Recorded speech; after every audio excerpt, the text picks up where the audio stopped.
Hi, I'm Ted Dekker. I'm here to talk about my new book, BoneMan's Daughters, which is a thriller coming out from Center Street and Hachette. Yeah, I actually grew up in the jungles of Indonesia amongst cannibals. A very unique and unsettling kind of environment for most people. For me, it was just natural. And it was in the jungles that I began to fantasize and began to imagine and I began to connect with other realities, because in that environment I was a stranger. I was like the odd man out. And so that was my formative years. Really, my imagination took root in the jungles of Indonesia. So BoneMan's Daughter is a novel about a killer who's obsessed with finding the perfect daughter.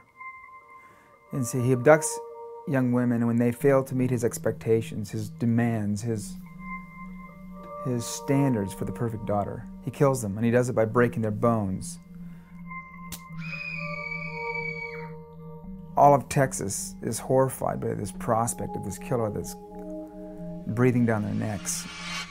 But then one day he takes the wrong man's daughter, a father who's estranged from his own daughter. But when he discovers that his daughter, his estranged daughter, this rebellious teenager, has been taken, he goes ballistic, and he goes after BoneMan himself. One thing that people may not know is that as a father, I went through an experience once that was very disturbing when one of my own daughters rebelled and turned her back on me for a short period of time and threw herself into a very dangerous situation. And it was the most horrifying experience to me as a father. I could not believe what I was witnessing and the danger that she was putting herself in, and she didn't see it. And I wanted to literally rip this boy's throat out.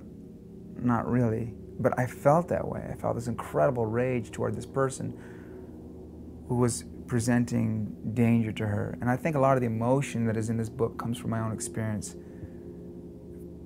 In my stories, like BoneMan's Daughter in particular, the most interesting characters are not myself, not the protagonist, because I'm every man. I'm writing every man and every woman thrown into this case, in this situation. It's the characters that impact the story. BoneMan, evil; Bethany, ultimately good, and they become very, very interesting. Also, my novels really are like mirrors. I like them to be like mirrors. I write the story, but ultimately, when it's finished, I hold it up. You read it, and what you get out of it, what you see, well, it really depends on you, doesn't it? It all depends on which character you identify with and what you see. And that, to me, is a more interesting question. What is your favorite character? What do you see? What scares you? What are your fears? And to the extent that a novel can truly be a mirror in which you see yourself, in which you take the journey with the protagonist and experience what they're experiencing, it's a very, very successful story. So yeah, hold on tight. Turn on the lights with this one. You'll need them.